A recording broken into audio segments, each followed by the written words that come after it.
I think that just as we're living in a nuclear age, we have grown so tremendously in scientific knowledge, it doesn't seem too much to say that men can begin to awaken to the fact that they haven't grown enough spiritually and haven't recognized their spiritual capacities.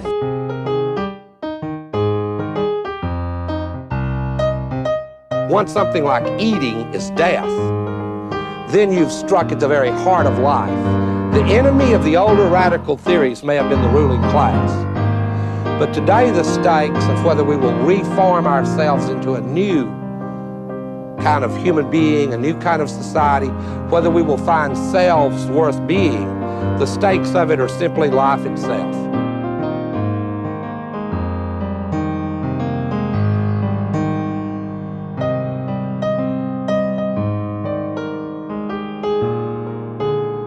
As modernity has created promises that it has no ability to keep.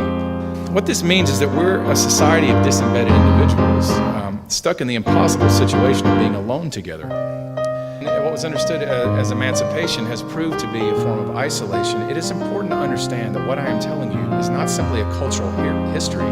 It's a description of the story that shapes every single person that you know. This is why there is a rise in mental illness. It's absolutely concurrent with the disembedding of the individual, because individuals can't constitute themselves by the very nature of the case.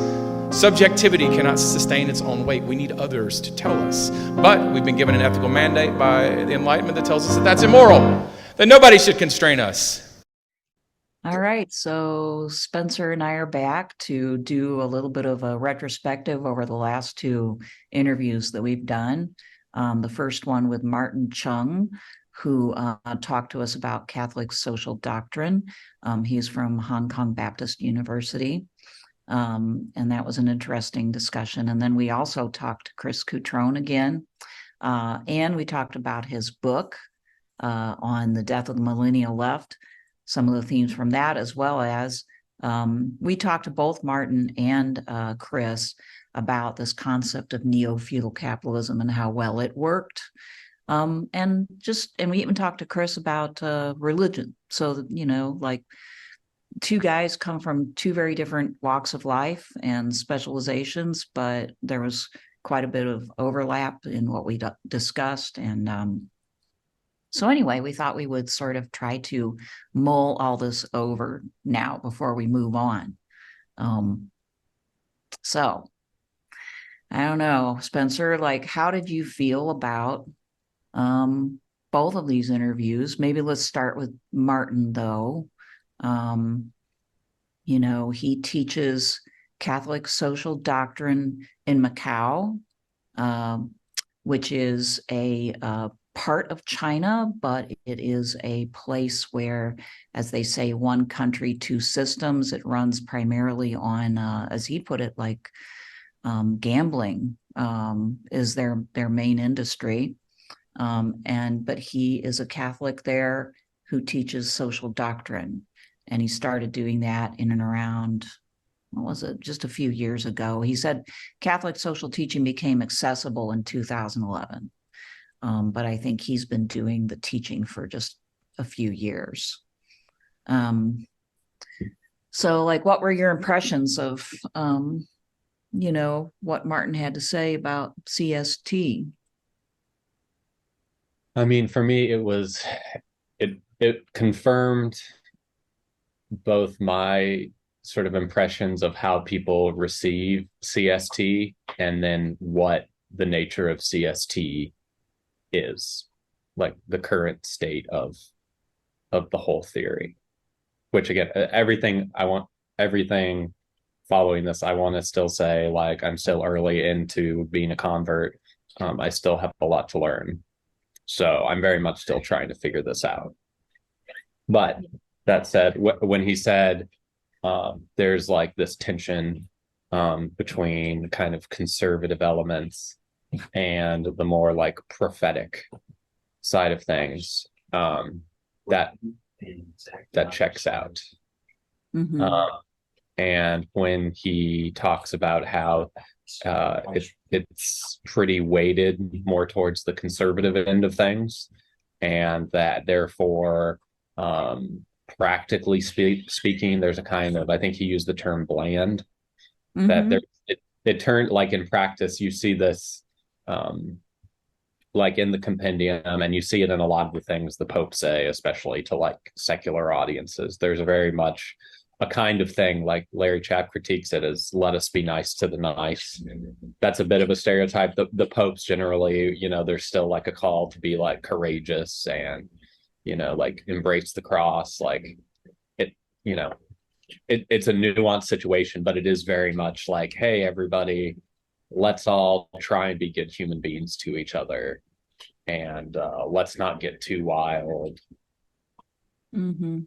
Um, Yeah, I kind of felt some weird relief when Martin said that about the encyclicals, for instance, are often kind of like they kind of read in a bland way, because I have felt that way as I read them. I do think that they're written that way partly because they're trying to be somewhat timeless, right? They're trying to not deal too much with specifics because these things are supposed to pass the test of time.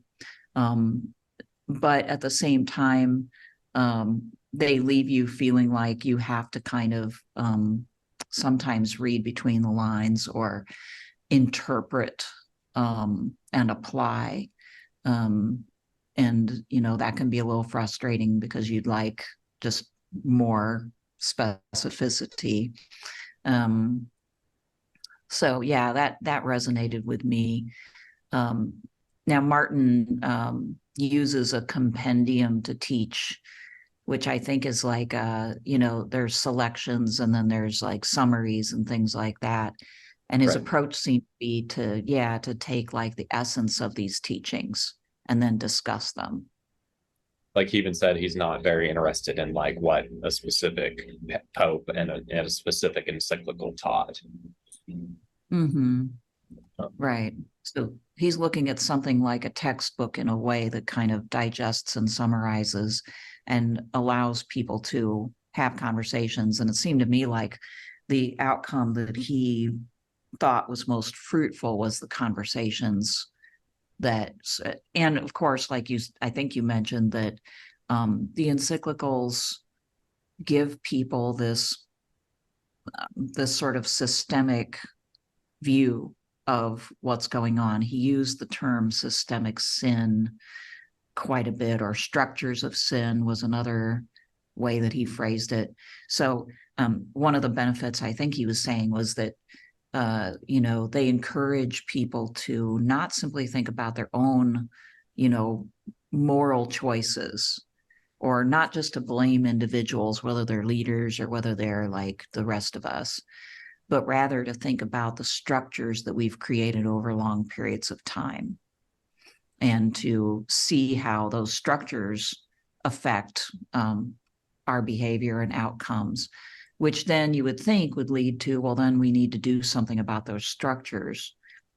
And then it was particularly when he was talking about the international arena, is when he made that comment about, how the teaching steps back from the precipice or the brink of like making structural recommendations for change, right?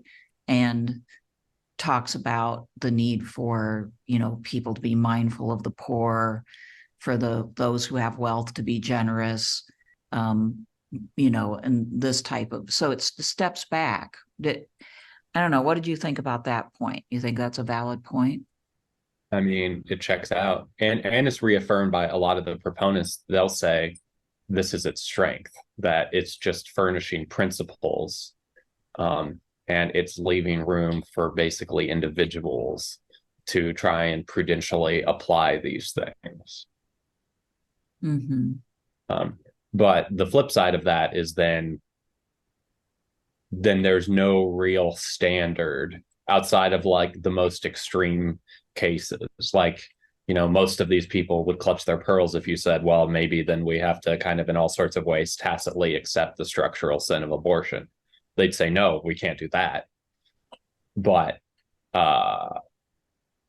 barring basically that, Like, we can accept all sorts of, in practice, unjust wars, because who's to say, and who are we to hold anybody accountable?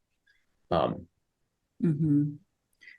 And maybe just to use the abortion issue as an illustration, the structural sin of abortion would be all the ways in which we've created an economic and a social system where women and families are not supported in staying intact as families, as raising their children, being protected in the case of partners that are dangerous, et cetera, et cetera. There's so many ways in which the society doesn't follow through to like actually make it possible for people to keep their children, especially when they're unemployed, down and out.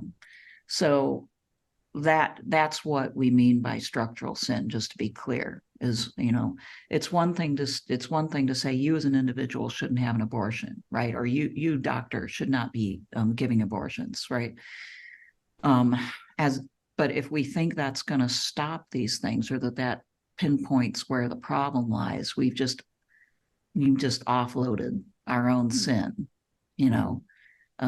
Many, if not most of us, benefit from the system the way it is, and one of the prices that's paid for that is abortions. So just thought I'd make that clear so we know, everybody knows what we're talking about. Or yeah, and I would put it another way, and I mean, neither mainstream party in this culture war would like the way I would frame this, but it's to say, like, the bleak economic reality, the nuts and bolts, is that abortion is a load-bearing technique and practice in our society.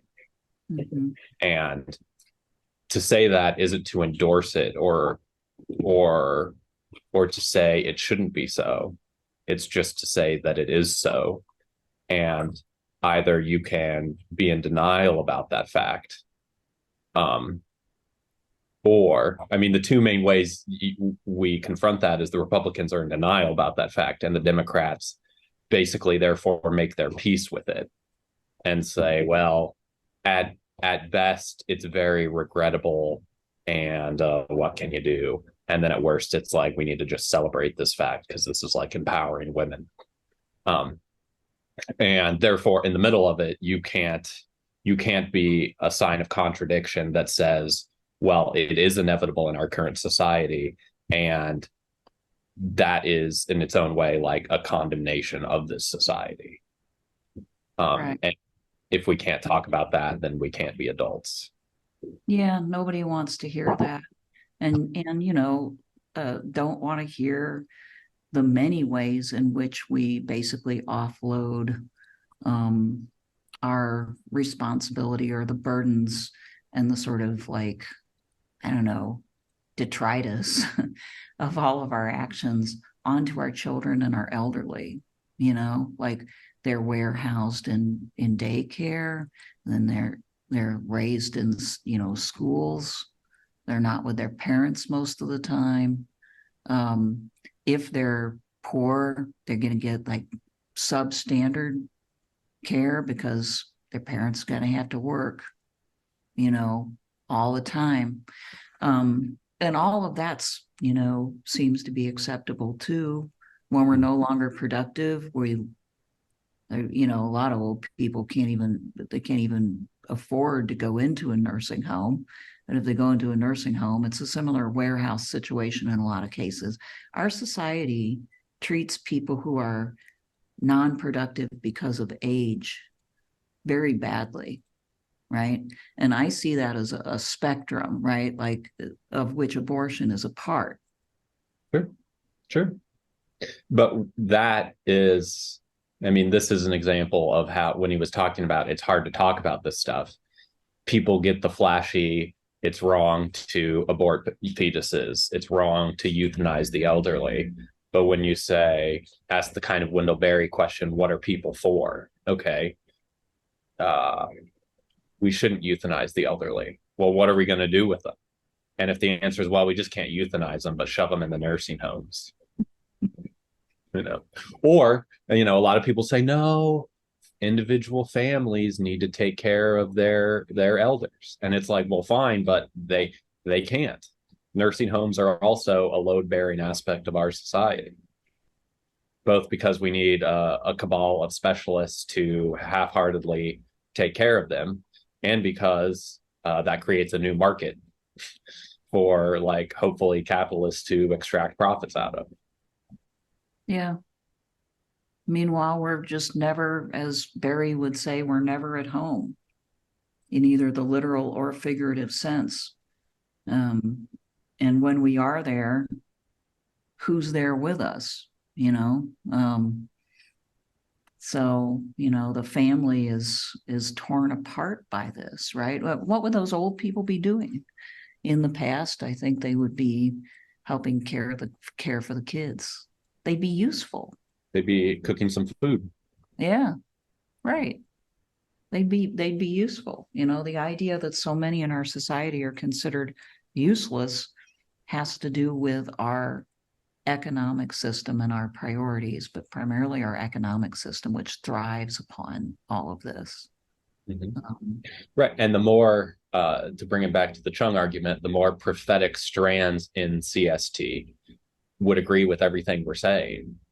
But nevertheless, they're outweighed by the more conservative streams that can be like, yes, yes, of course, but all of this is real. All of this exists. Replacing all of this would be dangerous and very complicated. And that's also true. Well, the church long ago, way before, you know, Soviet communism and all of that, decided that private property was the more Christian position. That, you know, they did struggle with, should it, you know, is the Christian position communism of some kind, or is it basically the acknowledgement of private property, and then, you know, charity, sharing, and so on. So they decided that long ago. And I mean, I suppose is it biblical? I don't know if we want to go down this rabbit hole, but I suppose there's an argument for both, you know, that you could derive from the Bible. As I understand it, the early Christians shared, they had property, but they shared their property. Maybe that's supposed to be the ideal. But that basic conservative streak, I think, comes from way back, centuries and centuries of, you know, like basically concluding that property is part of the order of things. You know, it basically comes from Aristotle, actually, you know, from the old argument between Plato and Aristotle. Aristotle won, at least in the church's mind. Yeah, I think it's that I tend to view it more like as part of like the Constantinian shift, when Christianity went to be like the official religion of the empire, and therefore some sort of concordat was going to have to be made with imperial power. And then the question is, when you no longer have to have like a martyric virtue just to be a Christian, then the fallout of that is then all sorts of mediocrities are going to join the church. And then the question is that good or is it bad? You know, is it better to be catching a bunch of different fish in a net versus just a few big ones on with a hook? Is an image people use a lot. And I guess I made part of me converting to Catholicism was accepting the mediocrity inherent in the institution. Yeah, and by institution I mean like the church as a whole, the laity. That when I go to mass, I'm going to have to accept that I'm primarily surrounded by Republicans that are thinking like Republicans, and therefore, like this kind of conversation you couldn't have with most other Catholics, and let alone how can we create a network of Catholic worker farms that could constitute some sort of dual power or countervailing political power to build a new world in the shell of the old. So do you think that that sort of Constantinian compromise that encompassed so many people was a mistake or a necessity? Probably a necessity, but that's the Catholic in me. A lot of Protestants would say no. Well, Protestants aren't doing any better on this score at this point, right? If Right. anything, doing worse. So But any sort of enthusiastic, like, let's get back to the early church, let's just be in the catacombs, let's be a radical martyric witness. You know, there is a kind of rad lib anarchistic kind of vibe to the whole thing. And I get it, and I don't even want to say it's fully wrong, but there's also something very like sophomoric about it to me. okay, just not realistic enough, you know, but at the same time, you don't want to give up on the potential within this doctrine, Sure. you know, because I mean, what it does call for, it may not call for communism, but it is calling for a different way of life where we take responsibility for each other. Ultimately, right? Like it's calling for us to recognize that whatever we're experiencing and whatever we benefit, however we benefit, is tied up with everybody else in all of creation. Right. Dr. Chung called it co-responsibility. Yeah. Yeah. Yeah. Right. Right. And to that extent, it is, you know, I'm just accepting probably till the end of my life, I'm going to be beating the drum that the prophetic implications of all of this is a species of utopian socialism. Okay. And therefore capitalism is an unacceptable economic system because the Pope's been saying so. But by utopian socialism, you don't mean impossible socialism, right? Or do you? I like that it's ambivalent because all of the conservative Catholics would agree with the Marxists that it is utopian. But with God and everything, anything is possible. Well, that's a good point. All right. This is the mode that the church is in, is to say, you know, you sitting in the pews, give your money, support our, you know, our maybe our outreach to the poor and this and that. But the church, this is my old axe to grind, which is why I didn't really necessarily want to go down this road. But the church, even in those encyclicals, very rarely goes back on itself and says, and so the church is going to do things differently. And so the church is going to organize something. The church should stop like polluting, or, you know, the church should like install solar panels on everything, you know, like it, you don't see that. It's usually, you know, the implication is the church is kind of the moral authority, and they're trying to tell the lay people and the government what they should do, but maybe it would help if they led the way. And that's part of my frustration, I guess, whenever I read this. Right. And where we fundamentally disagree is I've accepted that the church leads the way by just preaching faith, the truth of faith and morals, and then administering grace. And that it's the laity's job to do all the stuff you're talking about. And I understand your point that the laity isn't doing it. So then you want the clergy to do it. Well, but then we're in a I kind of leading by example could be effective, you know? Like leading by examples is the best way to lead. And I would say that applies to the laity as much, if not more, than the clergy.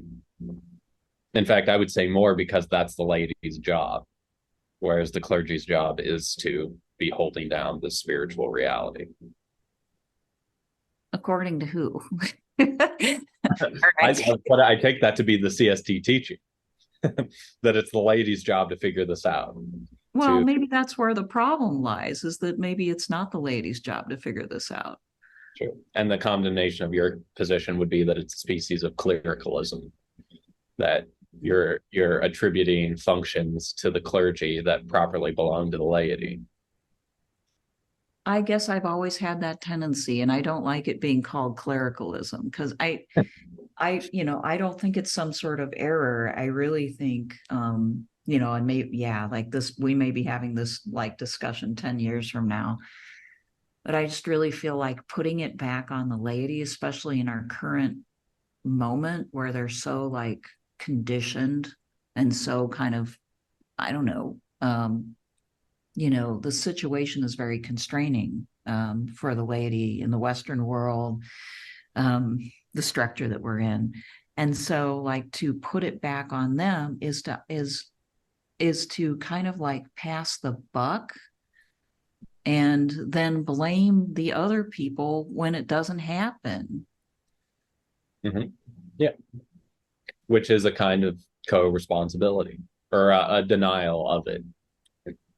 We did also ask Martin what he thought about neo-feudalism. I felt with both Martin and with Chris that they were familiar with techno-feudalism and that we talked past each other a bit in that for both of them, the main things that came to mind were sort of the techno overlords who are managing our data and kind of extracting work from us through all of our interactions with technology. But that's not actually what got us interested in the whole concept of neo-feudalism. They're part of it, but so that I was hoping that we could maybe broaden that out a bit, right? Instead of just talking about techno-feudalism. But I realize that's what's on everybody's mind right now too, right? Because of Yanis Varoufakis and Joel Kotkin and I don't know who else. I mean, Jody Dean historically, but yeah. Well, but Dean doesn't use techno-feudalism. Jody Dean's article doesn't even really, I don't believe that term's even used. Okay. Well, I tend to conflate neo and techno. I don't. As distinctions that are irrelevant given the wider reality. Okay. Not that we should go back and forth about this a lot, but I think they're very relevant. It's a very relevant distinction. I plan on devoting my monthly talk to making the distinction. So, and when we were going through these interviews, I was like frustrated because I felt like we weren't talking about the same thing. So you didn't have that experience? Definitely with Cutrone, and where it's more, I guess I'd say disappointing, where it's more disappointing with Cutrone is that like this is up his alley, not because he believes it, but these internecine Marxian debates. And I thought we were fairly clearly trying to distinguish. We're not endorsing neo-feudalism or techno-feudalism as like a theoretical system. We're trying to sort of synthesize that with traditional Marxian political economy and say, why not term post-neoliberalism something like quasi-feudal capitalism? Because otherwise, to me, the stakes are somewhere in Cutrone's book, he says, because the millennial left like never rose to the occasion of actually confronting neoliberalism, and not just the millennial left, but the old left, which was kind of forming. If the new left started in like the 60s, and if neoliberalism starts in the 70s, then really the new left is more responsible than the millennials. But both the new left and the millennial left, because they didn't actually confront what neoliberalism was, which I take to be basically like a rejiggering of the economy, an increase in financialization, a decrease in wages, and a further increase of automation. And this is all papered over by like the culture wars. Because they were so locked in, because the dead left, as he calls it, was so locked into the culture wars and primarily fighting against racism and cis heteronormativity, and trying to like reconstitute a dead union movement. They didn't rise to the occasion of confronting neoliberalism. And to me, the stakes are at least neoliberalism was a term that more or less everybody was aware of and could have been fought against. But if something new is coming and we don't even have a term for it, I mean, maybe it will be obvious in 2 years or a decade, but how much less likely is the Zoomer left or whatever comes next going to be able to confront post-neoliberalism with a term like post-neoliberalism? Yeah, we need to stop posting everything. It's post everything these days, right? And that doesn't really help people form a mental image. Whereas I feel like probably the greatest strength of neo-feudalism as a term is just that you could actually have a conversation with a working person and they would recognize what you were talking about. That, you know, from their position, it would be easy for them to imagine themselves in a serf type position, right? Now more than ever, because even more than ever, many of them are in a position where they feel like they don't have any independence, that they are, you know, completely dependent and kind of at the whim of their employers, and it's multiple employers sometimes, right? And, you know, the employer can call them in at the last minute, they can rejigger their hours, they can give them as few hours as they want, they just have to find someplace else to work if they want more hours. I mean, basically, you know, a lot of people are experiencing this extreme kind of, I would call it humiliating dependency. Now, Chris made the point that in a way that's worse than like old feudalism, because in old feudalism, at least ideally, people had, you know, some, you know, independence from being able to farm a little bit of their own land. If that was the case, you know, and many of them did have a system like that, although it was ultimately the Lord's land and eventually they got thrown off it.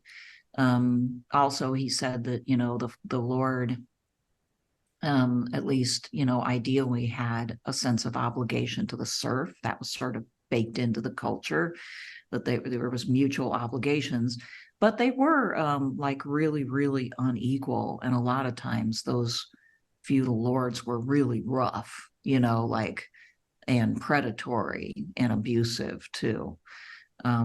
So I hear what Chris is saying, that there's a difference, and in some ways maybe this is even worse. But I still think that a working person would probably instantly be able to recognize their situation as a kind of serfdom. And then that might resonate with them, you know, like in talking to students who take these kinds of jobs. I can tell you it does resonate with them. And that's really useful in a way that some of the more abstract terminology of neoliberalism and of Marxist thought, you know, it's more useful than some of these other terms that we use. Yeah, I think you're right. But I guess I'm, as far as it goes, and I don't think it goes all the way, like I'm still kind of attached to the term. But I really do take his objection that, and specifically Cutrone in this case, that you risk, by muddying these distinctions between feudalism and capitalism, you risk mystifying what's actually happening. You know, so to the extent that we're still living under capitalism, which you and I agreed on, a lot of people aren't agreed. Not just people that not just sort of like post-Marxist radlibs or something, but even, you know, I'm thinking of the various kind of like QAnon and Trumpy people that I know. I mean, they're living in their own way. You confront them with this and they're like, yes, of course. That's because Wall Street has taken over from Main Street. And so we aren't living under capitalism. We're living under this kind of capitalist, socialist, communism. For them, these distinctions get very blurry. And they'll be like, hell yeah, this is techno-feudalism. And that's why we need a bourgeois revolution, a la 1776, 1789, 1848. And, you know, we need to kick out our Amish overlords and refound the American ethno-nation state. On the basis of real capitalism, right? Like they want to bring capitalism back because they think it's gone. Yeah. Yeah. And then, I agree with the Marxists that this is a species of like petite bourgeois socialism. Is where their mind frames can. But so this digression aside, I think why it's relevant is if Cutrone was trying to say you need to be careful with these terms because you're going to amp up these yokels to misapprehend the nature of their society. I mean, I think that's a point to be well taken. Okay. Yeah, I can kind of see that now that you've made the point again. I can understand the concern. It does leave us with the issue of how to like communicate to people effectively, right?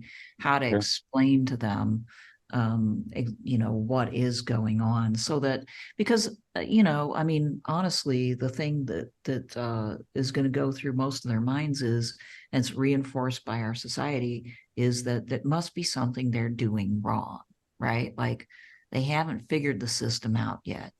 Maybe everybody needs to have a Patreon. Maybe everybody needs to, I don't know, make money off of apps on their phone. There's got to be something we're missing. Oh, I can't compete with this. What do you mean there's got to be something we're missing? Well, I mean, that we responsibilize, we responsibilize the worker. And and what I mean by that is that, what's drilled into people culturally is that if they're not benefiting from the system, or if they feel too vulnerable and on the edge, it's because they haven't figured the game out, right? Mm-hmm. And so this is the story that they believe.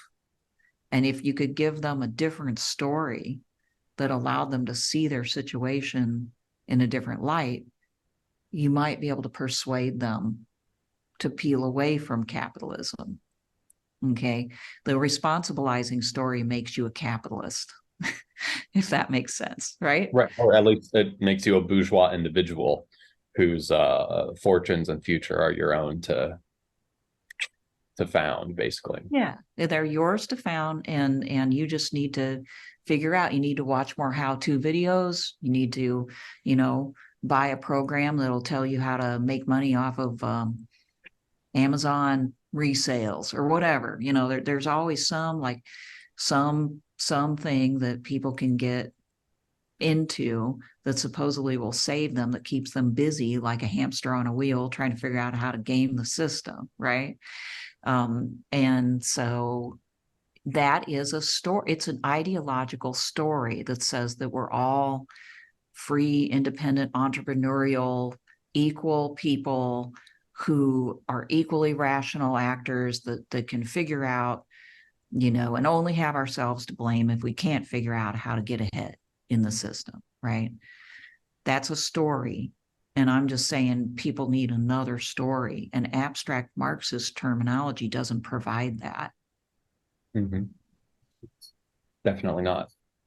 And one of the things that stuck with me, he said, it was more of an implication, but to the extent that he thought there was a genuinely Marxist left between like 1870 and 1920, he said that was able to be kind of fused inside of that, fused within it was, yes, Marxist ideology and like political thinking, but also an actual working class movement to contest capitalist control of the economy. Mm-hmm. And part of I think where you and I see an aspect of why it might be appropriate to call this coming stage of capitalism quasi-feudalism, if unions keep getting weaker, there will be no hope to like contest capitalism. Right. Like if there's no political movement to challenge that, beyond a kind of right-wing version of let's just mine everything we can, and maybe let's close our borders down a bit with tariffs and try and like rebuild American industry, but on the basis of like algorithms and automation. We can do that. And then the other side that's like, but wait, we want a certain amount of representation in the heights of leadership among BIPOCs and LGBT trans people. Other than that, we'll accept whatever, and we'll keep the culture war going. There's no way to break out of this deadlock of capitalist politics without some sort of radical movement, which in his telling existed among the working classes 1870 to 1920, and we are so far from that. And it looks like labor's still not doing well. I mean, the UAW strike ended, but it was, it was a fairly typical agreement. But it did have some power there. There's been a little bit of unionization in places like Amazon warehouses here and there, but it's not like it's thriving or growing at this point.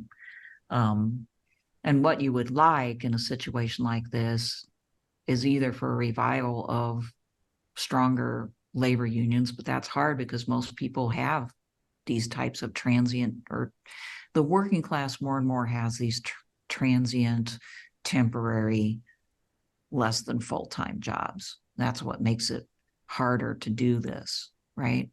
And there's a multiplicity of occupations now within those types of jobs that split people up. So in lieu of that, you would want to have people using their democratic power, such as it is, somehow to like either change the Democratic Party or the Republican Party towards something that actually represented working interests or supported a third party that was actually strong enough. But in order to do that, you would have to have some sort of social organization. And we fall down on that too, right? Like if it's not unionization, there has to be some other social organization before you could even imagine that people could use their voting power in an informed way to influence one or both parties. Right. And we're not there. In the 18th Mayor, Marx castigated the peasants as being potatoes in a sack. And the hope of the industrial working class is the whole process would cook down these other potatoes in a sack into like a soup. But the issue, Matt Christman always says, I think it's his best line, is that we're not even potatoes in a sack, we're Pringles in a tube. We've been sliced up, fried, salted, packaged, vacuum packed. So it's pretty hard to imagine people that are that deracinated and that sort of, I don't know, just whatever you would call it, mystified, that they would organize, right? Which, we often get to this point in our conversations and I'm like, I just want to go home now, because it doesn't seem like there's any way out of this. And this is why I hang on to this idea, maybe this is a place to say this, right? I hang on to this idea that organizations like the church they have to lead at this point in a more constructive way, right? Because we're Pringles in a tube. They're basically throwing the Pringles, but the Pringles are like supposed to be responsible for social change. That seems a bit unreasonable, right? We're paying them. You're assuming most of the priests aren't in practice also Pringles in tubes. Well, okay, there is that. I know that's true. They're just human beings like everybody else, and probably most of them are Pringles. On the other hand, unlike a lot of other churches, the Catholic Church has this quite, intellectually productive top, in the papacy. I think that's one of the things that can recommend the Catholic version of Christianity, right? Like it is extraordinary source of knowledge and leadership there. And so the church, other organizations that purport to care about these things, I feel like they need to do more than advocate for us to vote a certain way. They need to tell us what to do. I know that sounds terrible, but Pringles need to be told what to do.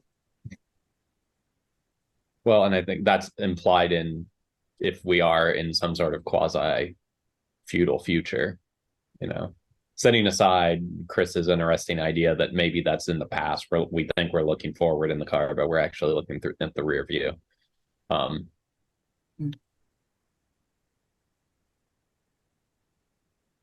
Yeah, I don't know. I'm afraid you're right. I wasn't hoping to win this argument, but okay, I'll take it. I'll take it. And by the way, I think we should say we're praying for Matt Chrisman, and we hope that he's going to get better. Yeah, they said on the most recent podcast that he's out of the hospital, so okay, that's a good sign. That's good. Yeah. Well, we both learned a lot from him, but you know, he's a human being first and a good teacher second, and so we're hoping and praying for him and his family. Mm-hmm. Had a daughter. Yeah, right. I guess the only other thing to talk about here before we go is, you know, our discussion towards the end with Cutrone on Christianity and Catholicism in particular. I bet you anything, this is not a conversation. I bet he's never had that type of conversation on a podcast before. Not that I'm aware of, but maybe, but yeah, to the extent that he's in like the left, nobody's going to ask him about his history of Catholicism, or certainly not like from an empathetic relation to Catholicism. Mm-hmm. But he grew up a Catholic. He I think he described his departure for Catholicism as kind of rebellion based upon his family situation, where he felt like his grandparents were overly strict with his parents and, you know, condemnatory of certain, say what, like certain attitudes or whatever that they had. But then his parents ended up getting divorced, and he said, you know, in hindsight, maybe they would have been better off if they'd have been more religious than they were. I think the grandparents got on the parents partly because they weren't Catholic enough, right? And so here we have Cutrone basically saying, maybe in hindsight, it would have been better if my parents were more Catholic. Maybe they'd still be together. I don't know if that is the case or not, but I felt that was interesting. I thought that it was very, I don't know, charitable of him, as well as just like it's a big person who can sort of step back from their personal position, take a good look at everything, and, you know, make a statement like that. So I don't know. I just found that interesting. Yeah, because he was in effect conceding. Again, I'm interpreting him, but he was interpreting this truth that I think for both of us is foundational, that it's historically been a mistake of the left to have tried to jettison virtue ethics entirely. Mm-hmm. That yes, you need a systematic critique. Maybe not. You need some sort of whole-scale total war against society as it actually exists.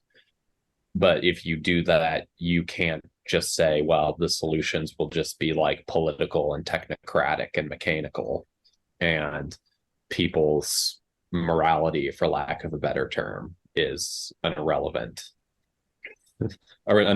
dimension of who we are. And so when he said somewhere in there, he said, like, my parents losing their religion certainly hasn't made them less reactionary.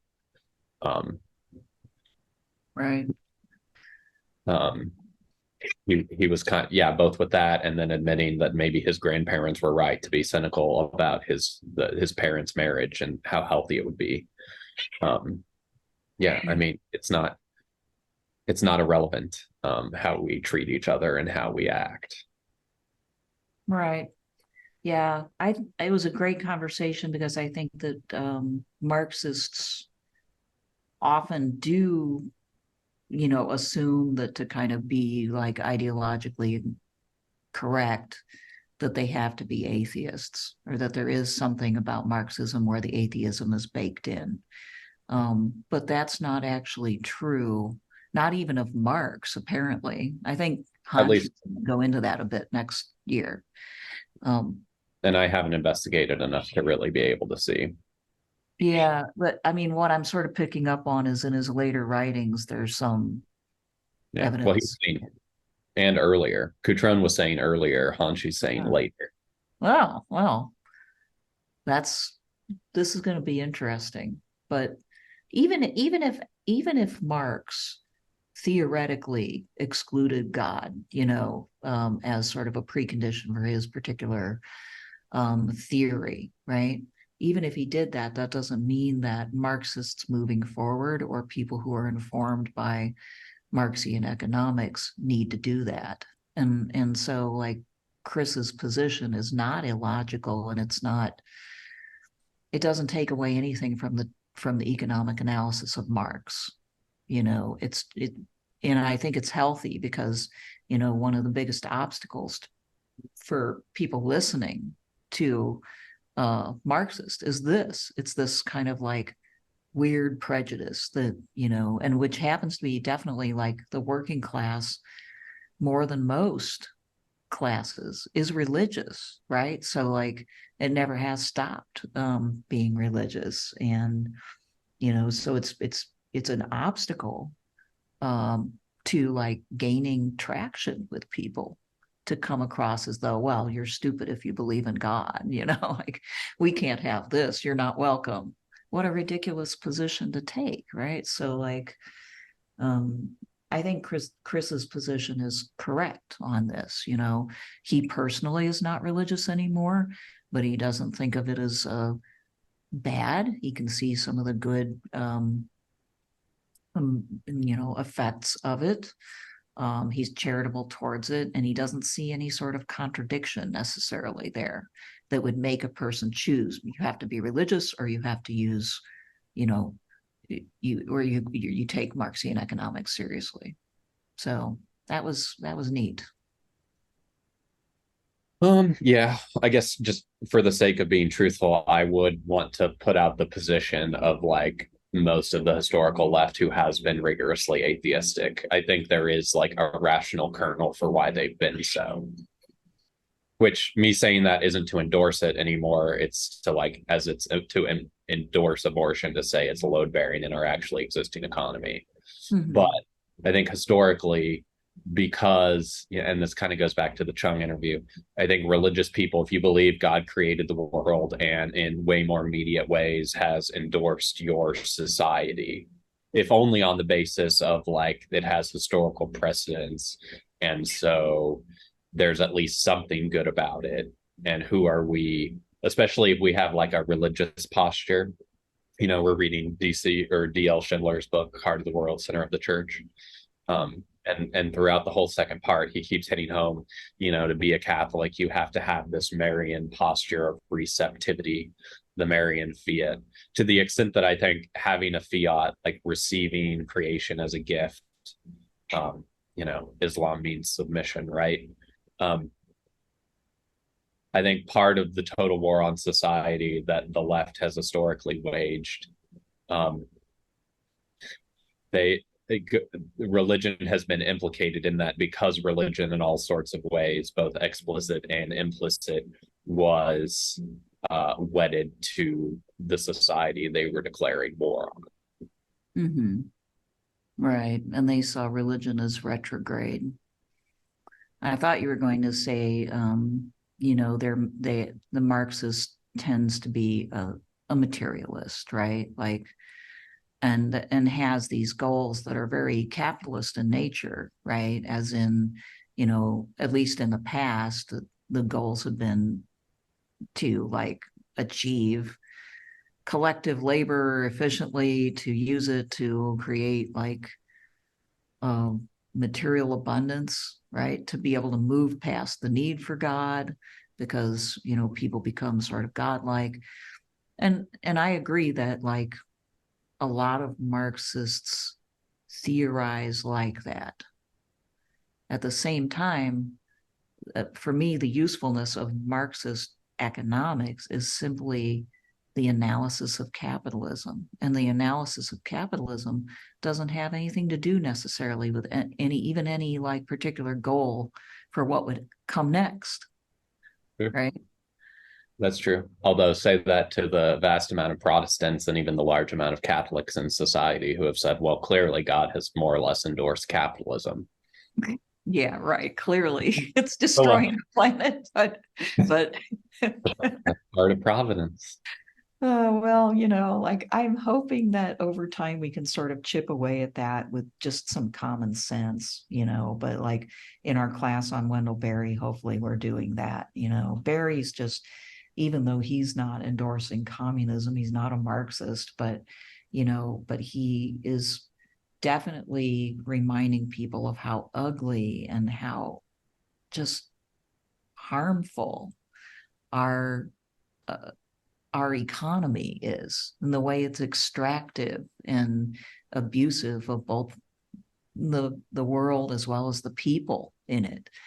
And that's God's creation, so he ties it up with his Christianity, and I think appropriately, right? Like, so I know that this is a major disease that, maybe the church hasn't done enough to try to like quell in its own midst in America. But no, capitalism is not God's economy. It doesn't mean that communism is either necessarily, in the sense that certainly not in its historical sense. But yeah, that is so simplistic, and I hope that Yeah, and it's so simple, it should be pretty obvious, but the devil is in all the details, and there's a lot of details to hash out. Right.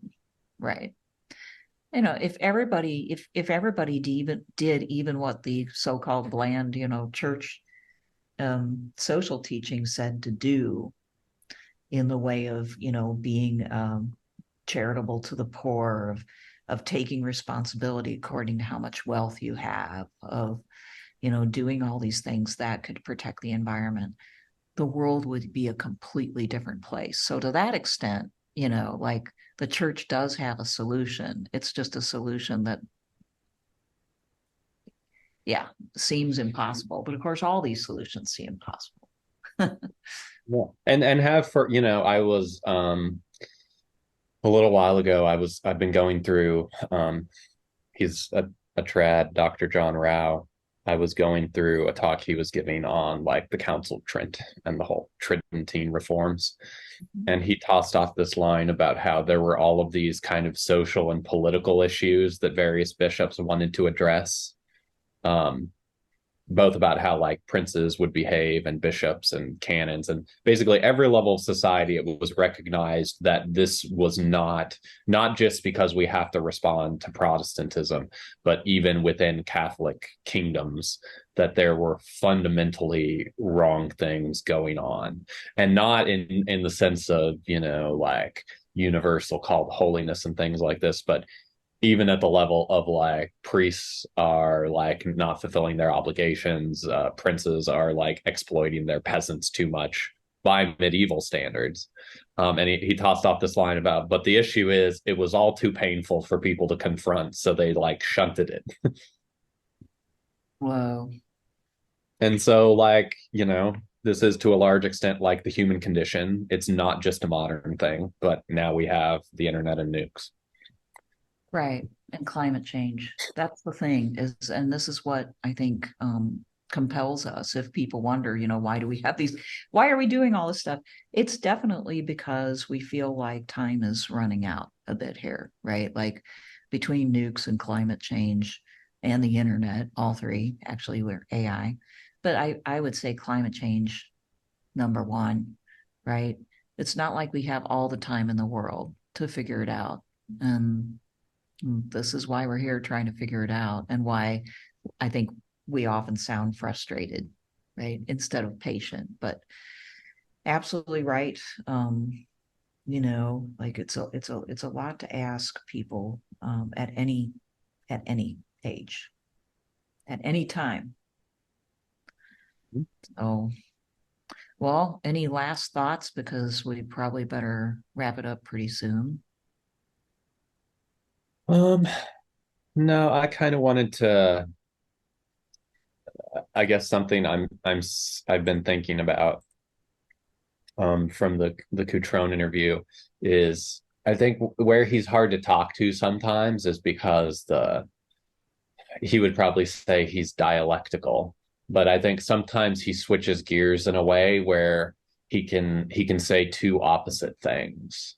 And so like one of them, when you were talking about you think a certain amount of like Republican types would like to recriminalize being gay, being trans. Mhm. And his argument is, well, no, they're modern bourgeois now. They've wrestled with it.